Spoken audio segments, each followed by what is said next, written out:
किसी को कोई दृष्टा साक्षी आत्मा हम। तो जन्म मरण किसका? शरीर का।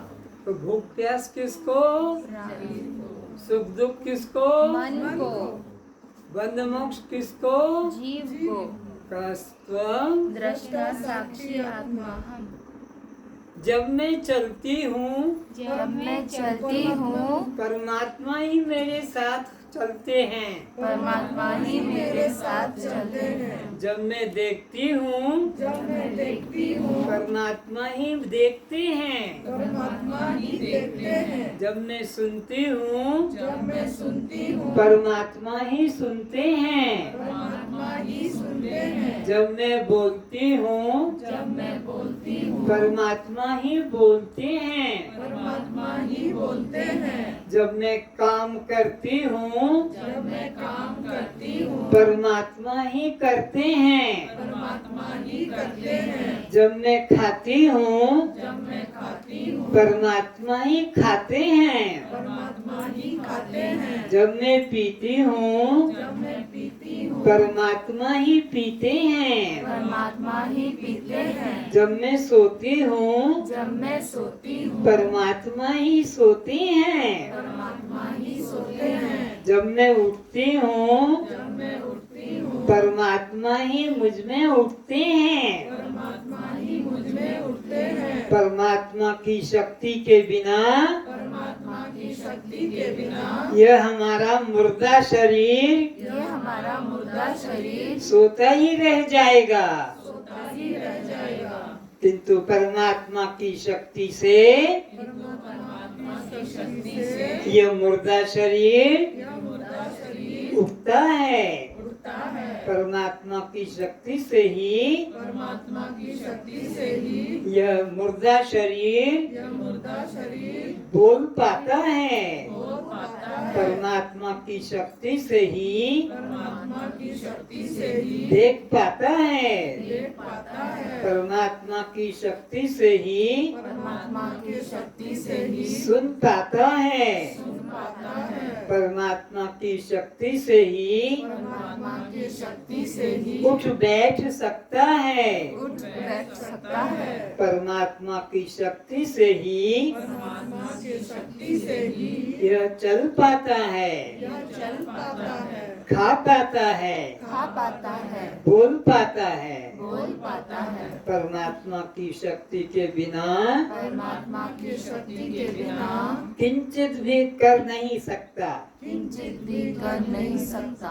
वह परमात्मा वह परमात्मा मुझ आत्मा से मुझ आत्मा से भिन्न कहीं दूर भिन्न कहीं दूर मंदिर में मंदिर में तीर्थ में तीर्थ में स्वर्ग में स्वर्ग में वैकुंठ में वैकुंठ में कहीं नहीं है। कहीं नहीं है। परमात्मा परमात्मा सभी प्राणियों के जीवन में सभी प्राणियों के जीवन में नित्य विद्यमान है। नित्य विद्यमान है। अज्ञानी व्यक्ति अज्ञानी व्यक्ति मूर्ख व्यक्ति मूर्ख व्यक्ति उस चैतन्य परमात्मा को उस चैतन्य परमात्मा को अपने शरीर में अपने शरीर में न देखते हुए न देखते हुए जड़ पाषाण मूर्तियों में जड़ पाषाण मूर्तियों में तीर्थ मंदिरों में तीर्थ मंदिरों में ढूंढता हुआ ढूंढता हुआ खोजता हुआ खोजता हुआ अत्यंत दुख पाता रहता है। अत्यंत दुख पाता रहता है। जैसे मृग की नाभि में कस्तूरी है जैसे मृग की नाभि में कस्तूरी है पर उस कस्तूरी को पर उस कस्तूरी को उस सुगंध को उस सुगंध को वह कहीं दूर किसी फल में वो कहीं दूर किसी फल में किसी पत्र में किसी पत्र में किसी पौधे में किसी पौधे में किसी मिट्टी का मानता है किसी मिट्टी का मानता है और बाहर खोजते खोजते और बाहर खोजते खोजते प्राप्त सुगंध का त्याग करके प्राप्त सुगंध का त्याग करके मर जाता है। गुरुर्ब्रह्मा गुरुर्विष्णु गुरुर्ब्रह्मा गुरुर्विष्णु गुरुर्देवो महेश्वरः गुरुदेवो महेश्वरः गुरु साक्षात् परम ब्रह्म गुरु साक्षात् परम ब्रह्म तस्मै श्री गुरुवे नमः। तस्मै श्री गुरवे नमः। असतो मा सद्गमय असतो मा सद्गमय तमसो मा ज्योतिर्गमय तमसो मा ज्योतिर्गमय मृत्युर्मा मृतं गमय मृत्युर्मामृतं गमय। हे गुरु परमात्मनः हे गुरु परमात्मनः आप हमें परमात्मा के नाम पर के नाम पर फैले हुए मिथ्या मार्गों से फैले हुए मिथ्या मार्गों से प्रचलित अंधविश्वासों से अंधविश्वासों से संप्रदायों की कारागृह से संप्रदाय की कारागृह से वैराग्य कराकर आप हमें उस आत्म स्वरूप परमात्मा का देह स्थित चैतन्य परमात्मा का सोहम रूप से अनुभव कराने की कृपा करें। हे गुरुदेव आप हमें अज्ञान अंधकार से निकालकर इस देह में से मैं बुद्धि से निकालकर परमात्मा में आत्मभाव सोहम भाव जगाने की कृपा करें। आप हमें इस जन्म मृत्यु वाले शरीर से मोह ममता छुड़ाकर मैं मेरा भाव निकालकर परमात्मा में मैं मेरा भाव जगाने की कृपा करें। ओम शांति शांति शांति। ओम शांति शांति शांति। अपनी कापियां खोलें और परिभाषा नोट करें। ज्ञान किसे कहते हैं? ज्ञान की परिभाषा नोट करें। जीव और ब्रह्म के एकत्व बोध को ज्ञान कहते हैं। जीव और ब्रह्म के एकत्व बोध को ज्ञान कहते हैं। जीव और ब्रह्म के एकत्व ज्ञान को बोध कहते हैं। तो ज्ञान किसे कहेंगे? जीव और ब्रह्म को एक जानना। वो मंदिर में है, मैं घर में हूँ, वो तीर्थ में है और मैं अपने गांव में हूँ, ये पाप कभी मत करना। परमात्मा को अपने से दूर किसी भी पाप कर्म में भी साथ है, पुण्य करने में भी साथ है, रोग भोगने में भी साथ है कि सुख भोगने में भी। हरि व्यापक सर्वत्र, वो सब में समान है। वो कोई जाति भेद देश काल का भेद उसके लिए नहीं है। और लिखने पाए क्या? अज्ञान लिखो। अगर जीव और ब्रह्म को पृथक जानने को अज्ञान कहते हैं, जो महापाप है।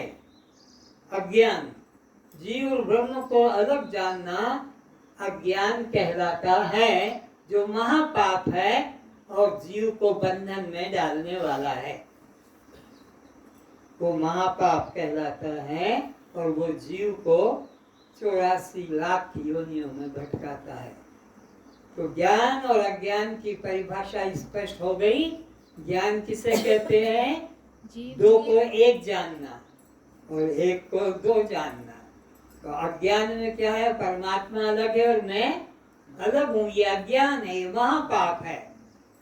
और परमात्मा आत्मा है, मैं हूँ, ये जानना ही एकता, जीव ब्रह्म को एक जानना ही ज्ञान है। अब लिखें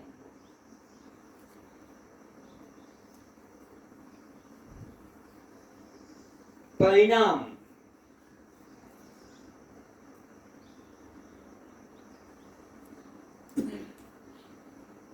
वह मिथ्या कार्य, परिणाम की परिभाषा, वह मिथ्या कार्य जो अपने मूल स्वरूप का त्याग करके, जो अपने मूल स्वरूप का त्याग करके, जो अपने मूल स्वरूप का त्याग करके पुनः अपने मूल स्वरूप में नहीं लौट पाता है। मूल स्वरूप का त्याग करके पुनः अपने मूल स्वरूप में लौट नहीं पाता है। अपने मूल स्वरूप में लौट नहीं पाता है। दृष्टांत से समझोगे, जैसे गेहूं से आटा, देखो गेहूं से आटा, चने से बेसन, धान से चावल, दूध से दही,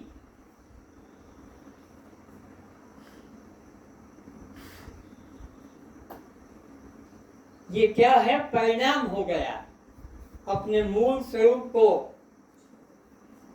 अब आटा गेहूं बन सकेगा?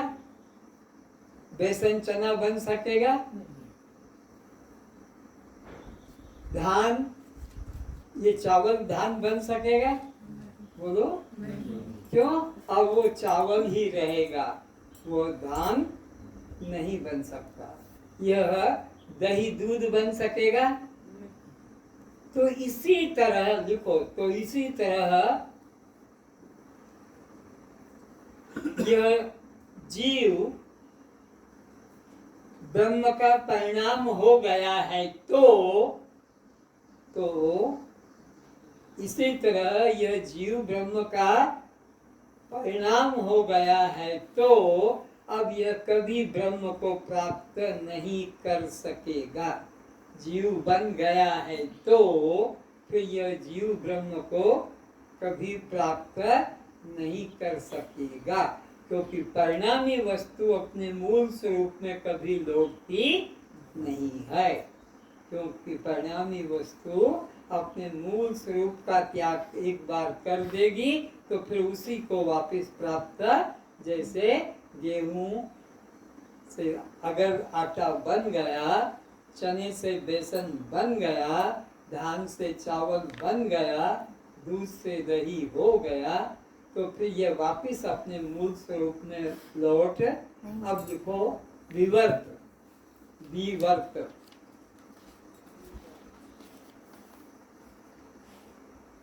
वह मिथ्या कार्य, वह मिथ्या कार्य जो अपने मूल स्वरूप का बिना त्याग किए, वह मिथ्या कार्य जो अपने मूल स्वरूप का बिना त्याग किए प्रतीत होता है, बिना त्याग किए प्रतीत होता है, उसे विवर्त कहते हैं। वह मिथ्या कार्य जो अपने मूल स्वरूप का बिना त्याग किए प्रतीत होता है, उसे विवर्त कहते हैं। जैसे मिट्टी से घड़ा,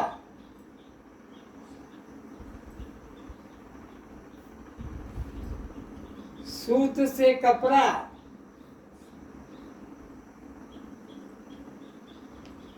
स्वर्ण से अलंकार,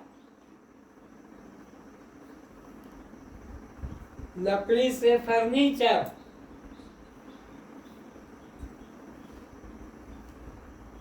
इसी तरह परमात्मा से संसार, इसी तरह परमात्मा से संसार।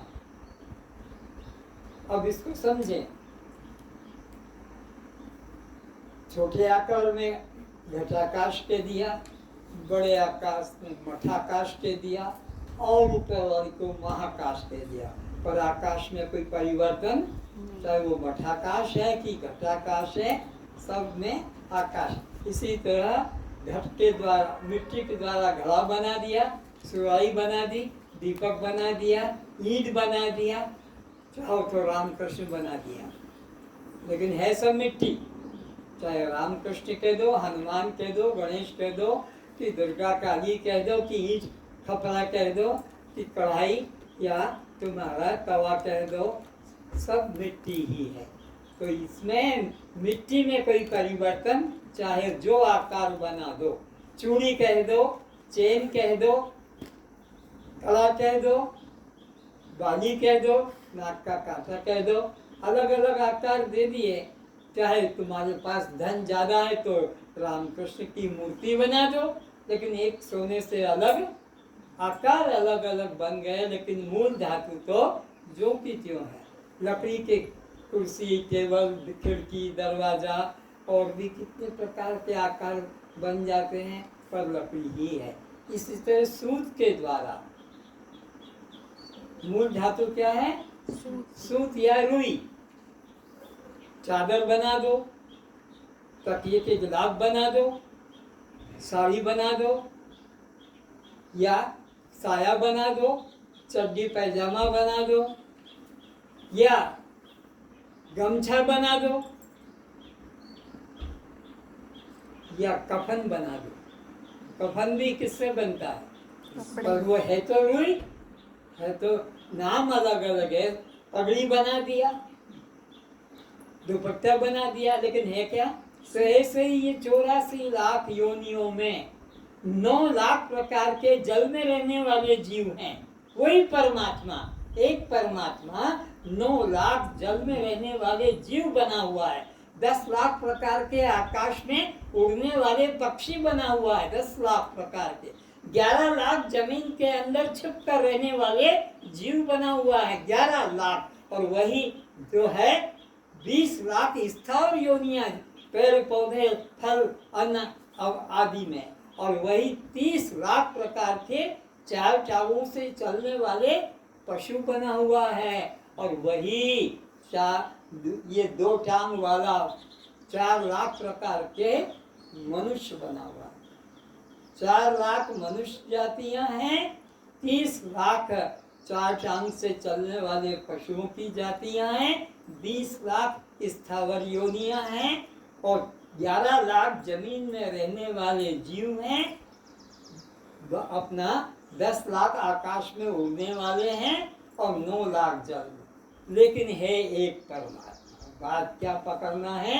सोना एक है, चाहे जो नाम दे दो।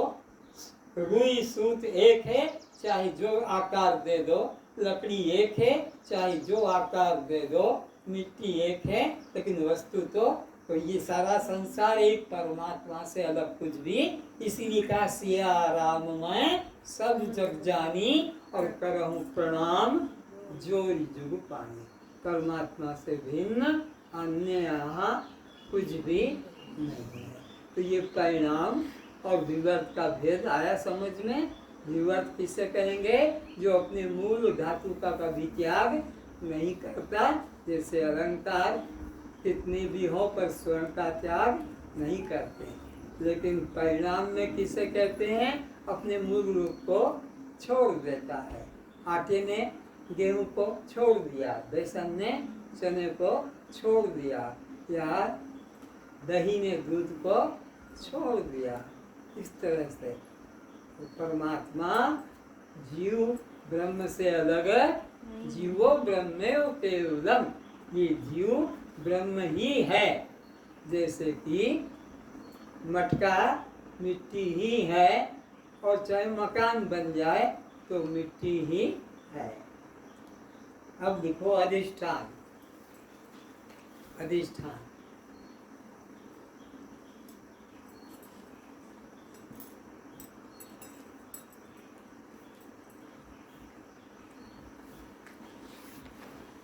वह मूल आधार वस्तु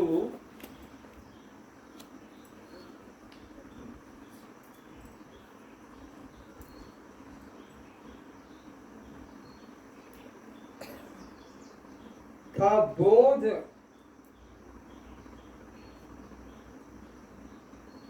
न होने के कारण वह मूल आधार वस्तु का बोध न होने के कारण अन्य रूप में प्रतीत होती है, अन्य रूप में प्रतीत होती है, उसे अध्यस्त कहते हैं, उसे अध्यस्त कहते हैं, उसे अध्यस्त कहते हैं। और जिसके सहारे, जिसके अज्ञान से, और जिसके अज्ञान से वह अध्यस्त प्रतीत होता है, और जिसके अज्ञान से वह अध्यस्त प्रतीत होता है, उसे अधिष्ठान कहते हैं, उसे अधिष्ठान कहते हैं। दृष्टांत से समझ जाओगे। हम जा रहे हैं मंद अंधकार, मंद अंधकार का मतलब न पूरा प्रकाश है न पूरा प्रकाश में तो सब दिख जाएगा जो है, और पूरा अंधकार हो तो कुछ भी नहीं दिखेगा। तो मंद अंधकार में रस्सी का टुकड़ा पड़ा था और हमें लगा अरे आगे मत जाओ, क्यों? सांप है, सांप की प्रतीति हुई। क्यों हुई? हमको रस्सी का ज्ञान नहीं हुआ। रस्सी का ज्ञान होता तो सांप का भ्रम नहीं होता। तो सर्प का भ्रम क्यों हुआ? मंद अंधकार के कारण वह रस्सी का टुकड़ा सांप लगा, तो सांप हो गया अध्यस्त। अध्यस्त वस्तु जो होती नहीं पर अज्ञान से प्रतीत होती है, और जिसके सहारे से यह रस्सी, जो जिसके सहारे से यह सर्प अध्यस्त लगा, वो अधिष्ठान है। तो अधिष्ठान कौन है? जिसके अज्ञान से भ्रम की प्रतीति होती है, जिसके अज्ञान से भ्रम की प्रतीति होती है। तो रस्सी का अज्ञान की वजह से क्या प्रतीत हो गया? सांप। तो सांप तो हो गया अध्यस्त और रस्सी हो गई अधिष्ठान। आया समझ में? इसी तरह आत्मा के अज्ञान से यह जगत की प्रतीति हो रही है। जगत अध्यस्त है और आत्मा अधिष्ठान है। जब आत्मा का ज्ञान हो जाएगा, जब रस्सी का ज्ञान हो जाएगा, तो सर्प अध्यस्त रहेगा बुद्धि में कि चला जाएगा? रस्सी का ज्ञान हो गया जो थी सार वस्तु, तो आत्मा का ज्ञान हो जाएगा। कस्त्वम दृष्टा साक्षी आत्मा। तब ये जगत अध्यस्त सर्प की तरह भ्रम चला जाएगा।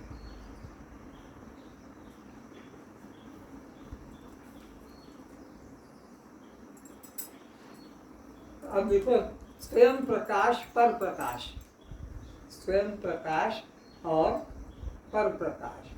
स्वयं प्रकाश किसे कहते हैं? लिखो, जो सब दुनिया को प्रकाशित करता है, जो सब दुनिया को प्रकाशित करता है, पर स्वयं किसी से प्रकाशित नहीं होता है। उसको अपने प्रकाश के लिए किसी प्रकाश की जरूरत नहीं रहती है। दृष्टांत के लिए पूरी तरह से इसको मत स्वीकार करना, समझने के लिए। जैसे सूर्य सारे दुनिया को प्रकाशित करता है, पर सूर्य दुनिया से अपने प्रकाश की आशा कि दुनिया का कोई उससे प्रकाश करेगा, एक दृष्टांत है, सही नहीं है।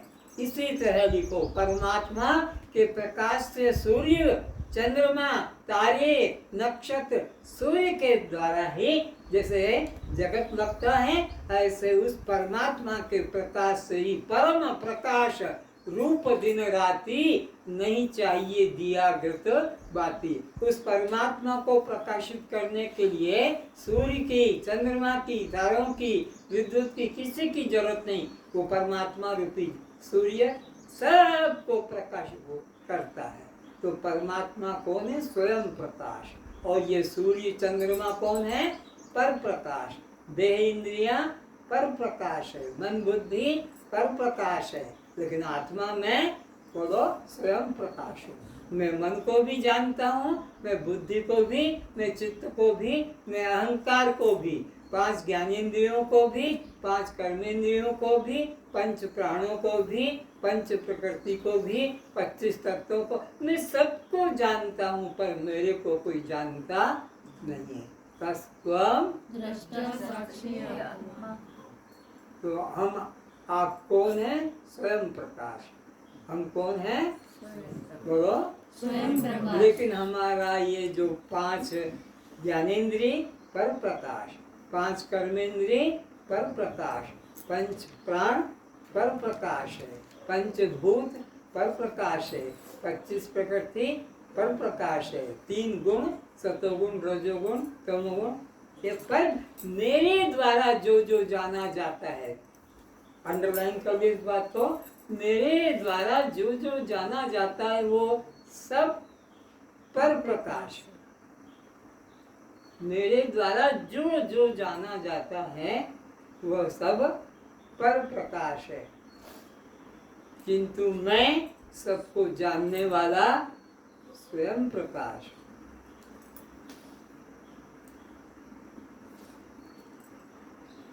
क्या वो भाई को मेरी बात बुरा लग गया जो कल थे आज नहीं है दाढ़ी वाले? वो बोले कि मुझे स्वामी जी ने बोले आप दाढ़ी नहीं काटे हुए तो यहाँ नहीं आना, तो इसीलिए नहीं आए, नहीं तो आएंगे बोल लेते, ऐसे बोले। मैं तो विवेक जगाने के लिए बातें करता हूँ, मुझे बुरा लग गया तो नहीं बुरा नहीं लगा, वो यही सोचे कि मना किए थे तो फिर कैसे जाऊँ, वही बोले। लेकिन उनको सत्य ज्ञान में रुचि नहीं लगी, दाढ़ी के लिए रुचि लग गई कि दाढ़ी में नहीं काटूंगा, दाढ़ी के काट के वो मोक्ष पा जाएंगे, दाढ़ी से उनका कल्याण हो जाएगा। ये कितनी मूर्खता की बात है। ये जो जल जाएगा पूरा शरीर, राम नाम सत्य होगा, तब दाढ़ी बचा के लिए जाओगे, तब ये हाथ का कड़ा चूड़ी बचाओगे, कंठा डोरा रस्सी, अज्ञानता से। ब्रह्म तत्व उपनिषद निकालो,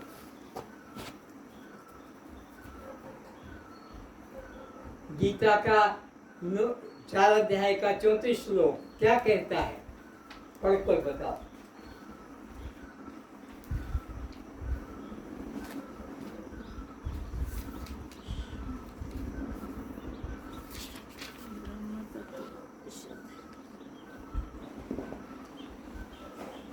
उस ज्ञान को तू तत्वदर्शी ज्ञानियों के पास जाकर समझ, उनको भली भांति दंडवत प्रणाम करने से, उनकी सेवा करने से और कपट छोड़कर सरलता पूर्वक प्रश्न करने से वे परमात्मा तत्व को भली भांति जानने वाले ज्ञानी महात्मा तुझे उस तत्व ज्ञान का उपदेश करेंगे।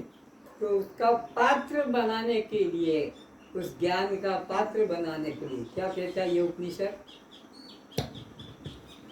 यह विद्या न तो कभी अवज्ञाकारी पुत्र को देना चाहिए। अवज्ञाकारी का मतलब जो पिता की आज्ञा नहीं मानता, उसको ये विद्या नहीं देना चाहिए। और न कभी अवज्ञाकारी शिष्य को देना चाहिए। और जो अपने को गुरु का शिष्य नहीं मानता है, अपने को ही गुरु जानता है, उस अवज्ञाकारी को भी यह विद्या नहीं देना चाहिए। और यह विद्या उसी को देना चाहिए जो गुरु का सच्चा सेवक हो, अन्यथा अपात्र को विद्या दान करने वाला गुरु और शिष्य दोनों सीधे नरक को ही जाएंगे। दोनों को नरक बता दिया, गुरु को भी और शिष्य को भी, जिन्होंने अपात्र को विद्या किसी डर से, गुरु के मन में भय है कि मुझे मार देगा, इसके पास तो कटार है, इसके पास तो छुरी है, तो मेरे को इसको दे देना चाहिए। अगर गुरु भी डरता है तो वो भी नरक जाएगा।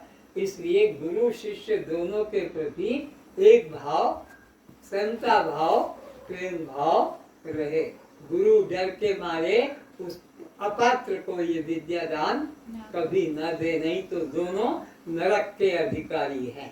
तो ठीक है, उनको नरक में ज्यादा रुचि है तो दाढ़ी बढ़ाकर बचाकर रहने दो, कोई जरूरत नहीं इस ब्रह्म विद्या को लेने की। तो उपनिषद कहता है कि अगर वो बात नहीं मानता है तो उसको ये कभी विद्या दान नहीं करना, नहीं तो वो दुर्गति दोनों की होगी।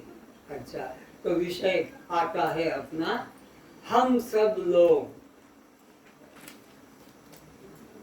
मुसाफिर खाने में बैठे हैं। किसमें बैठे हैं? कोई यहाँ अधिकार करता कि आश्रम मेरा है? कोई यहाँ अधिकार नहीं कहता कि आश्रम मेरा है, बल्कि ये जानते हैं कि यहाँ से हम निकलकर घर चले जाएंगे। सब यही जानते हैं कि रोग ठीक हो जाएगा तो हम यहाँ से निकलकर अपने अपने गांव, अपने अपने घर चले जाएंगे। लेकिन आज जान लो, यहाँ से जैसे मुसाफिर खाने से तुम चले जाओगे, वहाँ जहाँ जा रहे हो वो भी मुसाफिर खाना है, वो तुम्हारा घर नहीं है। ये मन से निकाल दो ये भ्रांति कि मेरा घर है। तुम्हारा कोई घर नहीं है, घर तो है परमात्मा। जहाँ से आए हो वहीं जाओगे। इसीलिए मीरा ने कहा, मेरे तो गिरधर गोपाल दूसरा ना बोलो कोई। और तुमने 50 खसम बना रखे, एक दो से तक शांति थोड़ी लग रही है तुमको। ये बाप है, ये बेटा है, ये पोता है, पोती है, ये काका है, ये नाना है, सास है, ये बहू है, ये दिरानी है, जेठानी है, ये वो है, ये वो, कितना कचरा इकट्ठा कर लिया। ये सब नरक ले जाने वाला। सुन लो अच्छी तरह से, कान खोलकर, जहां तक मेरी आवाज जा रही, किसी भी एक संसार के पदार्थ में मेरा भाव जगा दिया तो नरक का तुमने रास्ता चुन लिया। आप नोट करो कि तुमने जहां जहां तक मेरा भाव जगाया है वो सब नरक ले जाने वाला है। नोट करो, जिसमें मेरा भाव जगाया है वो सब तुम्हें नरक ले जाएगा, 84 के चक्कर में डालेगा, बांधेगा। कोई यहाँ मेरा कहने के लिए वस्तु नहीं है। अगर है तो मेरे तो गिरधर गोपाल, मेरा तो एक परमात्मा है। मैं परमात्मा का हूँ, मेरा परमात्मा मैं और मेरा परमात्मा के साथ करो। इन दृश्य जगत में, अनात्म जगत में कभी मैं और मेरा भाव मत करना, नहीं तो सीधे नरक जाना पड़ेगा। तो अब स्पष्ट करेंगे इसी बात को। कोई बोलो, किसी को मेरा करके बोलो। मेरा भाई, जैसे मेरा भाई। अब एक जैसे मेरा भाई, तो भाई तो तुमने मेरा कह दिया, तो जो मेरा होता है वो कभी मैं नहीं हो सकता। नोट करो, जो जो मेरा कहलाएगा वो मैं कभी नहीं हो सकता। जो जो मेरा कहलाएगा, मेरा बाप हो कि मेरा बेटा हो कि मेरा भाई हो कि मेरा मित्र हो कि मेरा मकान हो, जिसको मेरा कहकर तुमने संबोधित कर दिया, एक बार अंदर स्वीकार लिया, वो कभी मैं नहीं हो सकता। जैसे एग्जाम्पल लिखो, जैसे यह मेरा कुत्ता है, यह मेरा, बोलो कुत्ता। कौन है? कुत्ता है। तो मैं कभी कुत्ता नहीं हो सकता। जो जो मेरा कहला जाएगा वो मैं कभी नहीं हो सकता। तो मेरा कुत्ता, मैं कभी कुत्ता नहीं हो सकता। मैं कुत्ते से सदा अलग हूँ। वो दृश्य है और मैं उसका दृष्टा हूँ। वो दृश्य है और मैं उसका, तो दृष्टा दृश्य से सदा अलग रहता है। तुमने बोल दिया मेरा बेटा, मेरा बाप, मेरा मित्र, मेरा मकान, मेरा, तो जिसको मेरा मेरा कहा, तुम वो नहीं हो, तुम उससे अलग हो। जैसे मेरा कुत्ता या मेरा जूता, तो मेरा जूता, मैं जूता हो सकता हूँ? बोलो, बोलते क्यों नहीं? अरे मेरा जूता कह दिया तो क्या मैं जूता हो सकता हूँ? नहीं हो सकता हूँ। तो मेरा, मैंने जिसको भी कह दिया वो कभी मैं नहीं, मैं उससे सदा अलग हूँ। दृष्टा दृश्य से सदा अलग है। तो अब इसी तरह और कोई बोलो, मेरा मन बोला, तो मेरा मन, तो मैं मन कभी नहीं हो सकता। मैं मन को जानने वाला हूँ कि मेरा मन चंचल है या मेरा मन शांत है, मेरा मन सुखी है या मेरा मन दुखी है, मेरा मन धर्मी है या अधर्मी है, पापी है या पुण्यात्मा। तो जिस जिसको मेरा कह दिया वो मैं कभी नहीं हो सकता हूँ। वो दृश्य और मैं उसका अलग हूँ ना, अलग हो गया। और इसी तरह बोलो, मेरा मेरा घर है। मेरा घर, तो मेरा घर वो 5 मंजिल का है कि 3 मंजिल का है कि मिट्टी का है कि सीमेंट का है। तो मेरा घर, तो मैं घर कभी, मैं घर से न्यारा हूँ। घर कहाँ है? मैं यहाँ हूँ। तो इस तरह मेरा घर कह दिया तो मैं घर नहीं हो सकता। और मेरा बोलो जल्दी जल्दी, सब बोलो जिसको जिसका मेरा पना है। मेरा बेटा। मेरा बेटा हो गया, तो बेटा, मैं बेटा कभी, मेरा बेटा है पर मैं बेटा उसका बेटा नहीं हूँ। मैं उससे अलग हूँ। मैं उससे, वो दृश्य, मैं उसको जानने वाला, उससे न्यारा हूँ। और मेरा में कितने याद आते हैं संसार में, तुम फंसे हो। मेरा स्कूल है। मेरा हाथ। मेरा स्कूल है। मेरा स्कूल। स्कूल, पाठशाला। पाठशाला। तो अब उस विचारो, मेरा स्कूल है तो मैं स्कूल कभी हो नहीं सकता। मेरा जिसको कह दिया वो मुझसे सदा भिन्न होता है। और वो दृश्य और मैं उसका दृष्टा होता हूँ। मेरा पति है। मेरा नाखून, तो नाखून में हो सकता हूँ क्या? बोलो। मेरा दांत, तो क्या मैं दांत हो सकता हूँ? जो जो मेरा कहलाएगा मैं वो कभी नहीं हो सकता। मैं सदा उससे न्यारा हूँ। और इसी प्रकार मेरा हाथ। मेरा हाथ, तो मैं कभी हाथ, मैं हाथ से जो मेरा कहलाएगा मैं सदा उससे भिन्न हूँ।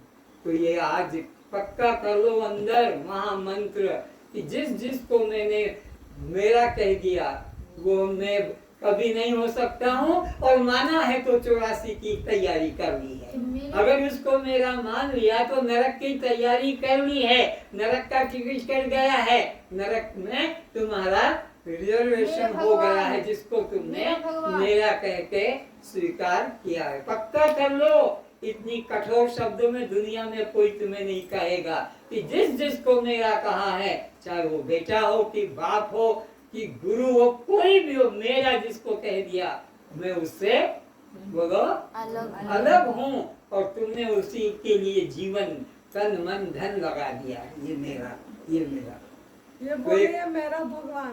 क्या मेरा भगवान। तुम्हारा भगवान तो तुमसे अलग है? नहीं, भगवान मेरा, मैं भगवान का, दोनों एक ही। पहले ही बता दिया कि भगवान में और तुम में कोई भेद, जैसे कि चूड़ी और सोने में कोई भेद नहीं है। चूड़ी और सोना एक है। तो अब इसी प्रकार राग की बात खत्म करते हैं। 3 चीजें हैं, पक्का करना आज ही यहाँ। रा, री और रे, ये तीनों को तीनों नरक ले जाने वाले हैं। किसी से भी तुमने रा संबंध जोड़ा 84 में भटकोगे। इसलिए जिस जिसको रा के दिया वहां से अपने को अलग कर लेना। जिस जिसने रापना जोड़ दिया है मेरा पना, जिस जिसने तुमने अपना मेरा पना जोड़ दिया है उससे मैं को क्या कर लेगा? बोलो। तो तुम मुक्त, तो तुम मुक्त। और अगर रा जोड़ दिया तो तुम बद्ध हो गए। कोई 4 वेद पढ़ने की कि 108 उपनिषद पढ़ने की कि गीता उपनिषद, कोई धर्म ग्रंथ पढ़ने की जरूरत नहीं। अगर ये 3 बातें तुमने पकड़ ली तो सारे वेदों का निचोड़ निकाल दिया। कि अब मैं किसी से रापना नहीं जोड़ू। यहाँ से मैं को निकाल कर रा में जो मेरा, मैं तो यहाँ हूँ पर मेरा मेरा मेरा ये तुमने उधर कर दिया तो तुमको घसीट के ले जाएगा। अब उसी के संग जाओगे, इधर नहीं आओगे। अब दूसरा है री।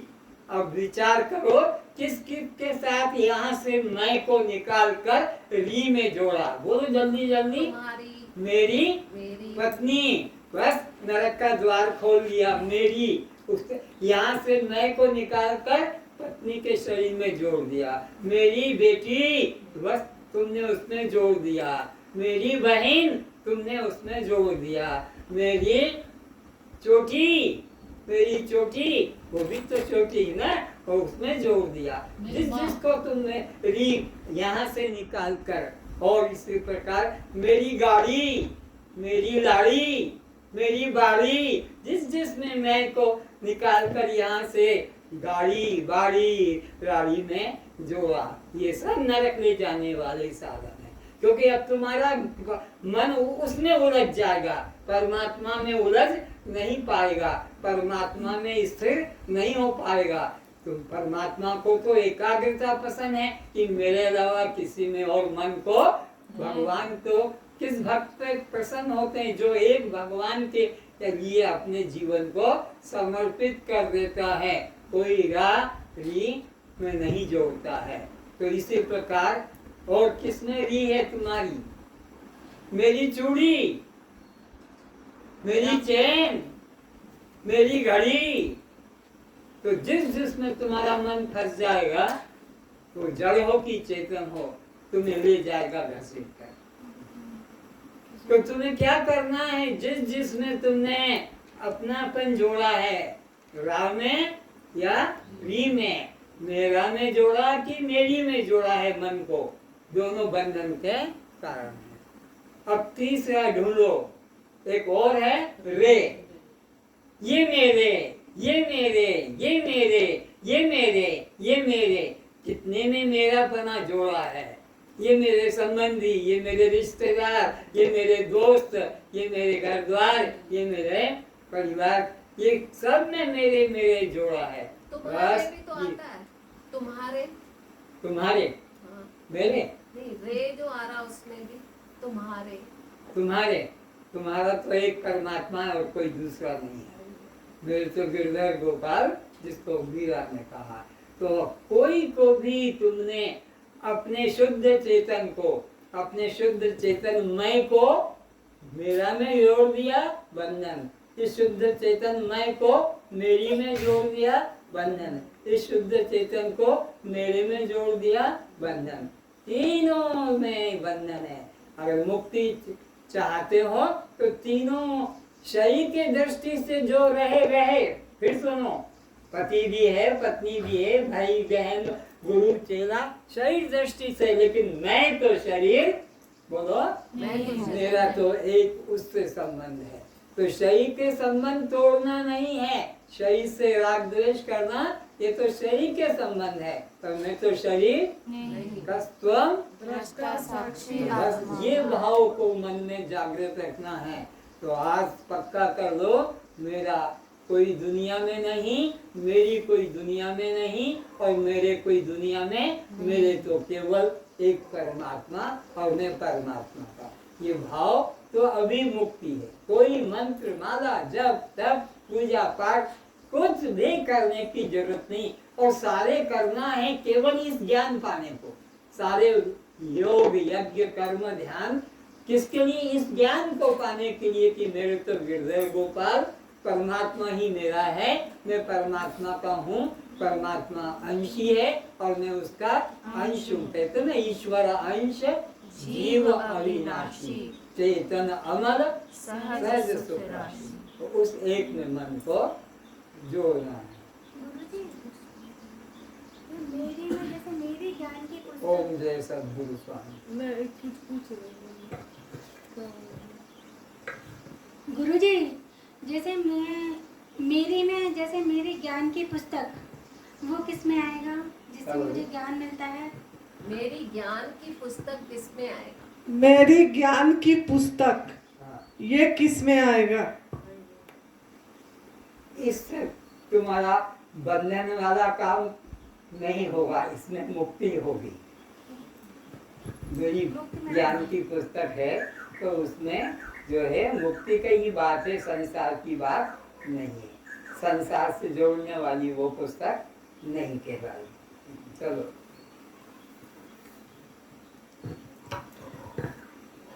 ओम जय सद्गुरु स्वामी।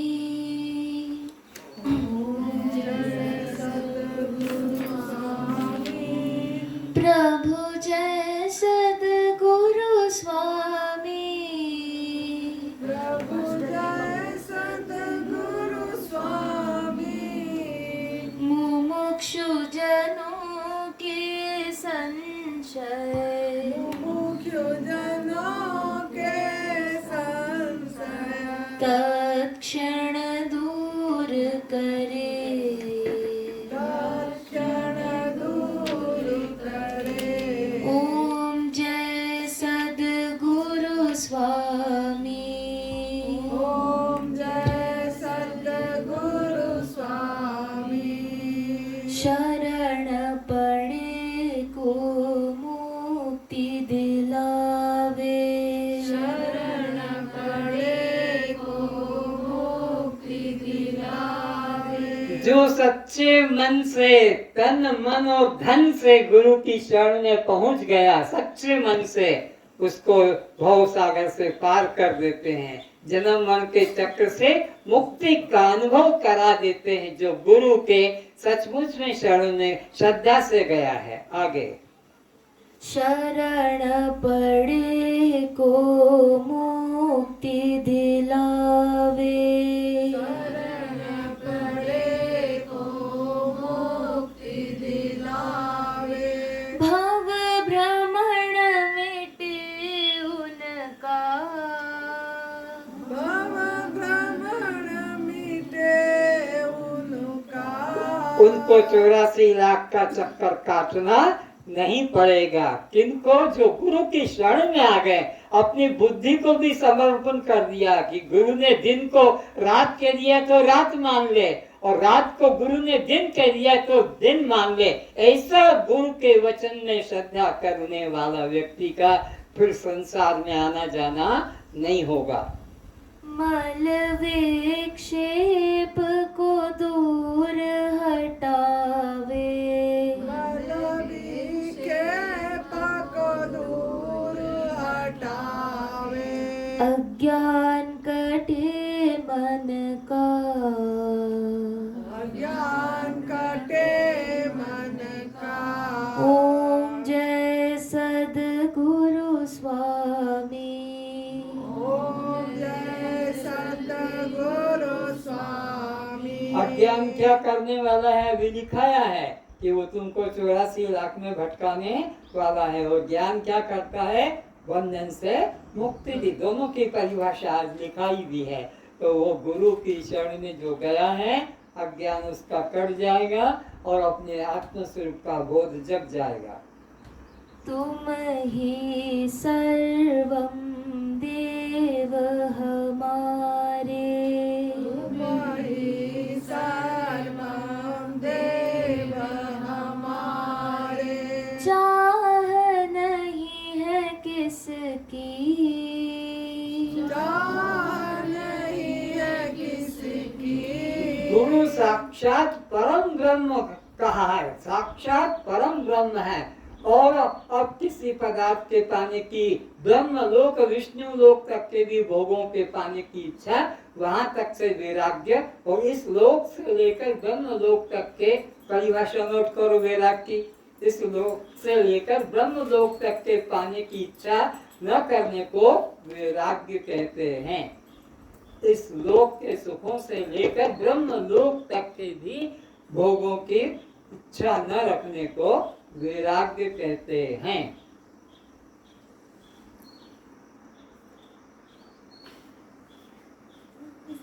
आगे तुम बिना और न दूजा। और न दूजा। क्योंकि गुरु साक्षात परम ब्रह्म जब हो गए तो और मुझे किसी की इच्छा चाह वासना नहीं रही, क्योंकि सब दुख तो हमारे कट गए उन्हीं के द्वारा। आवागमन से हमको छुटकारा मिल गया, मुक्ति मिल गई। अब मुझे किसी दूसरे में आशा ममता नहीं। तुम बिना और न दूजा। तुम बिना पर याद रखो गुरु सच्चा हो, कोई दम्भी पाखंडी ना हो, ठगने वाला, कान फूकने वाला, कि जोरा रस्सी बांधने वाला, कि ये दाढ़ी पगड़ी कड़ा रखो, कटार रखो, तुम्हारा कल्याण हो जाएगा, ऐसा नहीं। वो सच्चा सदगुरु ब्रह्मनिष्ठ आत्मा का अनुभव कराने वाला गुरु हो, और किसी बाहर की क्रिया में फंसाने वाला, बाहर के साधन में फंसाने वाला, अपने अंदर ही तुम्हारा निश्चय कराने वाला हो। तुम बिना और न दूजा, बिना और न दूजा, पूजा करूं मैं जिसकी, पूजा करूं मैं जिसकी। मुझे कोई दुनिया में ऐसा दिखाई नहीं पड़ता है तुम्हारे अलावा सच्चा सदगुरु, जिसकी की मैं सेवा करूं, पूजा करूं। मैंने तुम्हारे को समर्पित कर दिया, तुम्हें मेरे सर्वस्व हो। राग द्वेष मन से हटाया, राग द्वेष मन से हटाया। अगर तुम्हारे मन में किसी से द्वेष भाव है, अगर तुम्हारे मन में किसी से अटैचमेंट राग है, तो फिर तुम कितना भी मंत्र माला जब तक पूजा पाठ तीर्थ करो, तुम्हारा कल्याण कभी नहीं हो सकता। राग द्वेष काम क्रोध ये विकारों को मन से निकालना होगा, और वो सच्चा सदगुरु यही उपदेश करेगा कि सब में एक चेतन परमात्मा का अलावा दूसरा कोई नहीं। तो राग द्वेष भी किससे करोगे? एक ही सत्य को सबने अनुभव कराता है। राग द्वेष मन से हटाया, राग द्वेष मन से हटाया। अरु जन्म मरण फेरा, मरण फेरा, सत्य विवेक करा, सत्य विवेक करा। वो क्या करेगा? सत्य क्या है, असत्य क्या है, मिथ्या क्या है, जड़ क्या है, चेतन क्या है, दृष्टि क्या है, दृष्टा क्या है, आत्मा क्या है, इन सब का वो विवेक कराएगा कि ये देखो जड़ है और ये चेतन है, ये दृष्ट है, ये दृष्टा है, ये अनात्मा है, ये आत्मा है, ये शव है और ये शिव है। विवेक कराएगा। अगर मैं कहूँ कि शिव और शिव को अगर यहाँ पर आपके पास में एक मूर्ति रख दी, चाहे वो रामकृष्ण की हो कि हनुमान की हो, और तुमको कहा जाए कि यह जो है तोता है जो बोल रहा है, तो इसमें कौन जड़ है और कौन चेतन है? क्या कहोगे तुम? रामकृष्ण को चेतन कहोगे और तोते को जड़ कहोगे? तोता चेतन है, चू चू कर रहा है, उड़ रहा है, आवाज कर रहा है, और वो बोलो जड़ है। जड़ है। उसके ऊपर चूहा चढ़ जाए, उसके ऊपर मक्खियां भिनभिनाने लगे, उसके ऊपर कुछ भी हो, वो उसका विवेक नहीं। तो कल मैंने परिभाषा में नोट कराया था कि बताओ सत्य किसे कहते हैं? कापी के बिना अपने आप बताओ ना, कापी क्यों खोल रहे हो? बोलो, उसको क्या कहेंगे? सत्य कहेंगे। तो फिर अब असत किससे कहेंगे? कौन बताएगा? कापियां मत देखो, मैंने कहा अभ्यास करना रात को। जो कहा तो जाए किंतु छू के कहा तो जाए, पर जिनको छूकर बता न सके। छूकर बता सकते हो कि ये नाम है, ये जाति है, छूकर बताओ। हाथ बता दोगे, बाल बता दोगे, नाक बता दोगे, कान बता दोगे, जूता चप्पल बता दोगे, पर नाम बताओ कहाँ है, जाति बताओ कहाँ है। तो ये सारा संसार इसी में फंसा है। असत पदार्थ जो है ही नहीं, जिसको छूकर बता नहीं सकते। तो फिर मिथ्या किसे कहेंगे? जो कभी होता है कभी नहीं। जन्म के मर जाता है, जिसका कभी होता है और कभी नहीं होता है, जिसको छूकर व्यवहार करके उसको मिथ्या। 3 चीजें हैं इसमें, सत भी है, मिथ्या भी है, असत भी। सत है मैं, मिथ्या है शरीर, और असत है नाम, जाति, आश्रम आदि। और अब बताओ जड़ किसे कहते हैं? इसमें जान नहीं, जिसमें जान नहीं है, जो अपने को भी नहीं जानता और दूसरे को भी नहीं तो ये घड़ी अभी टाइम बता रही है, तो ये जड़ है कि चेतन है? बोलो। जड़ है। ये नहीं जानते कि मैं घड़ी हूँ कि घड़ा हूँ कि क्या हूँ, ये हम इसको कहते हैं। तो यह दृश्य, और हम इसके दृश्य किसे कहते हैं? जो दिखाई तो पड़े पर किसी को देख नहीं सकता। दृश्य किसे कहते हैं? बोलो। जो दिखाई लेकिन देख नहीं सकता। और दृष्टा किसे कहते हैं? जो सबको सबको देखता है, सबको देखता है। तो तुमने इसको देखा, तो ये शरीर क्या कहलाएगा? दृश्य कहलाएगा। जो भी दिखाई पड़े, चाहे तुम्हारा शरीर हो कि मेरा शरीर हो कि इसका शरीर हो कि उसका, जो दिखाई पड़ता है वो दृश्य कहलाता है। और वो दृश्य दृष्टा कभी नहीं हो सकता। दृष्टा तो चैतन्य होता है, दृष्टा जड़ कभी भी दृष्टा नहीं हो सकता। जड़ कभी भी दृष्टा नहीं हो सकता। तुम शरीर को देख रहे हो तो ये शरीर दृश्य है कि दृष्टा है? और तुम्हारा शरीर मुझे दिख रहा है तो वो भी दृश्य है। तो दृष्टा दोनों में एक है। उधर वाला भी देखने वाला, इधर भी देखने वाला दृष्टा होता है। तो इसी तरह बताओ, आत्मा किसे कहते हैं? जिससे कोई काट नहीं, जो शस्त्र से काट नहीं सकते, चेतन होता है। आत्मा किसे कहते हैं? जो चैतन्य उसके लक्षण क्या? शस्त्र से वो कटता नहीं, अग्नि से जलता नहीं, पानी से वो भीगता नहीं, पवन से वो सूखता नहीं। और अनात्मा के 4 लक्षण क्या है? शास्त्र से कट भी जाता है शास्त्रों से, शस्त्रों से, और इसी प्रकार जल भी जाता है अग्नि से, भीग भी जाता है पानी से, और सूख भी जाता है पवन से। तो तुम्हारे यहाँ दोनों चीजें हैं। ये तो अनात्मा है, कट भी जाता है, जल भी जाता है, भीग भी जाता है, लेकिन अंदर जो है मैं तत्व, वो कभी कटता नहीं। जन्मों जन्मों से 84 लाख योनियों में भटकता आ रहा है। कुत्ता, गधा, घोड़ा, सांप, हाथी, पर वो कभी बदला नहीं, कि मरा नहीं, कि कटा नहीं, कि जला नहीं, कि ढीला।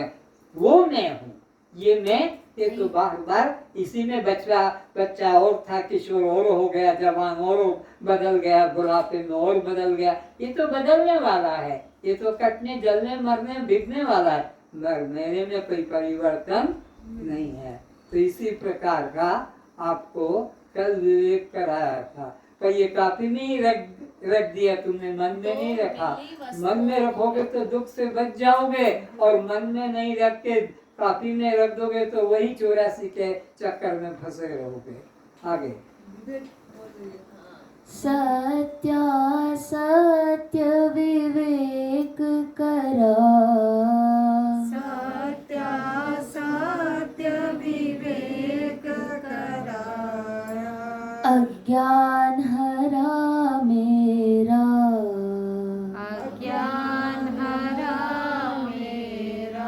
तो देह को मानना, मैं मानना अज्ञान था। देह को मैं मानना अज्ञान था। तो गुरु ने क्या किया कि तुम देह हटा दिया, अज्ञान हट गया, तो तुम दृष्टा साक्षी चैतन्य आत्मा हो। ये गुरु का काम है कि देह भाव से तुम्हारा अहंकार मिटा दे। निज तन हम बुद्धि मिटाई, निज तन हम बुद्धि मिटाई। अभी तक क्या था? मैं स्त्री हूँ, मैं सधवा हूँ, मैं विधवा हूँ, मैं माँ हूँ, मैं बेटी हूँ, कि मैं भाभी हूँ, कि नानी हूँ, कि चाचे हूँ, कि क्या क्या भाव देह में अहम बुद्धि थी। तो गुरु ने तुमको ज्ञान द्वारा उस अज्ञान को हरण कर दिया, देह भाव अहंकार छोड़ा दिया। अब देह में मैं भाव, देह में मेरा भाव मैं तो दृष्टा साक्षी निज तन अहम बुद्धि मिटाई, निज तन अहम बुद्धि मिटाई, भय सचराचर वासी, भय सचराचर वासी, तुम करुणा के सागर, तुम करुणा के सागर, प्रभु आनंद घन राशि, प्रभु आनंद घन राशि। तो गुरु क्या है? करुणा का सागर है। तुम्हारे को दुख देने वाला नहीं है, तुम्हें सताने वाला नहीं है, तुम्हें पतित करने वाला नहीं है, आनंद का। और गुरु क्या है? आनंद का सागर। उसको तुम्हारे पैसे की, तुम्हारे कपड़े की, तुम्हारे फल की कोई जरूरत नहीं, वो तो आनंद का सागर है। गुरु को कभी इस तरह से मत सोचना कि इतना धन दे देंगे, इतना सोना दे देंगे, इतना आश्रम दे देंगे तो गुरु हमारा ये कर देगा। वो गुरु नहीं, वो तो बिजनेसमैन है, वो व्यापारी है, वो तो ठगोरा है। वो तुमसे कुछ नहीं चाहेगा, एक तर्ण भी, एक पुष्प भी नहीं चाहता है कि तुम मेरे को पुष्प की माला दो कि पुष्प रखो। तो गुरु तो सचमुच में वो हमारा सच्चा दीन बंधु, करुणा सागर, भक्त वत्सल है।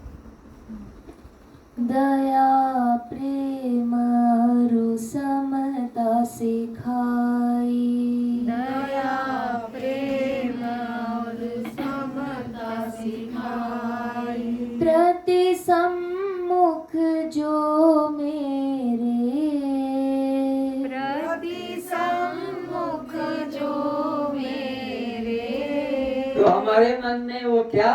करुणा भाव, समता भाव, प्रेम भाव जगा देता। जो भी हमारे सामने आएगा दुखी, अस्वस्थ और किसी तरह का, तो हम उसको अपनी यथाशक्ति से उसके दुख को दूर करने की इच्छा करेंगे, न कि उसको लूटने की इच्छा करेंगे, उससे पाने की इच्छा करेंगे, बल्कि कैसे मेरे शरीर के द्वारा, कैसे मेरे तन के द्वारा, कैसे मेरे धन के द्वारा, कैसे मेरे शक्ति के द्वारा मैं इसका उपकार कर सकूं, इसका कल्याण कर सकूं, इसको दुख से मुक्त।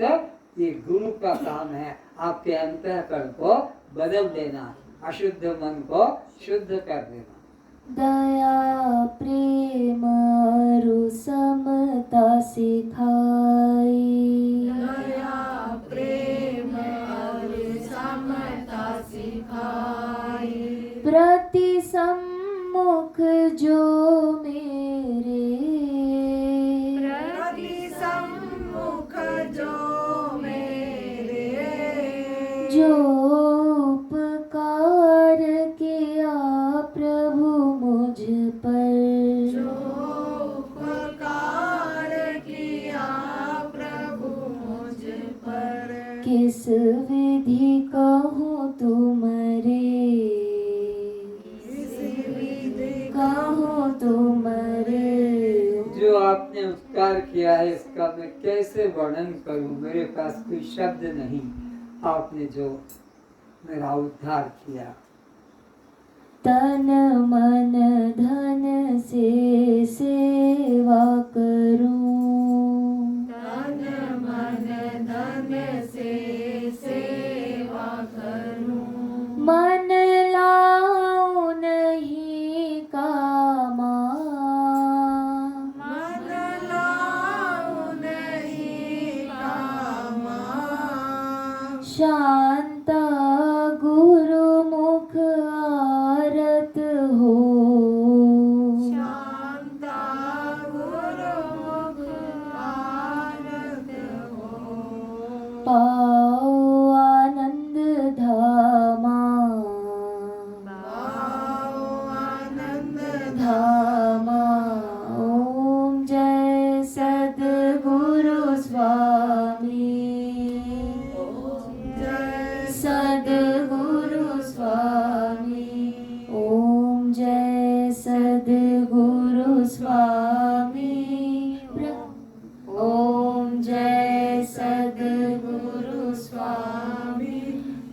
प्रभु जय सद्गुरु स्वामी, प्रभु जय सद्गुरु स्वामी, मुमुक्षु जनों के संशय, मुमुक्षु जनों के संशय तत्क्षण दूर करे, तत्क्षण दूर करे। तो जीव के मन में केवल एक कल्याण की इच्छा हो, केवल मुक्ति की इच्छा हो, कोई इच्छा कभी मत करना कि बेटा हो जाए, बेटी हो जाए, मकान मिल जाए, नौकरी मिल जाए, कि मेरे को डिग्री मिल जाए, कि पद मिल जाए, कि रोग कर जाए, कभी मत इच्छा करना। ये तो सब जन्मने और मरने के लिए आए हैं, शरीर से तो कोई अमर हुआ नहीं। अगर इच्छा करना है, वासना करना है भगवान से या गुरु से, तो कैसे मैं इस आवागमन के चक्र से, संसार बंधन से छूट सकूं। बस एक यही इच्छा रखना, और जो इच्छा करोगे सब बंधन में डालने वाली है। ओम शांति शांति शांति। शांति शांति शांति। कस्त्वं दृष्टा साक्षी आत्मा हम आप जड़ हैं, चेतन है, दृश्य हैं, दृष्टा है, अनात्मा हैं, आत्मा है, शव हैं, शिव है, पर प्रकाश हैं, स्वयं प्रकाश है, बद्ध हैं। मुक्त है, तो फिर जन्म मरण किसका? शरीर का, भूख प्यास किसको? प्राण को, सुख दुख किसको? मन को, और बद्ध मोक्ष किसको? जीव को। कस्त्वं दृष्टा साक्षी आत्मा हम। मेरे द्वारा जो किसी को बुरा लगा हो, भाई क्षमा कर दे, मेरा कोई दुश्मन नहीं, मेरे तो सब प्राण हैं, सब आत्मा है। अगर किसी को बुरा लगा हो कि आपने ऐसा क्यों कह दिया, आपने कैसा क्यों कह दिया, तो क्षमा कर दीजिए।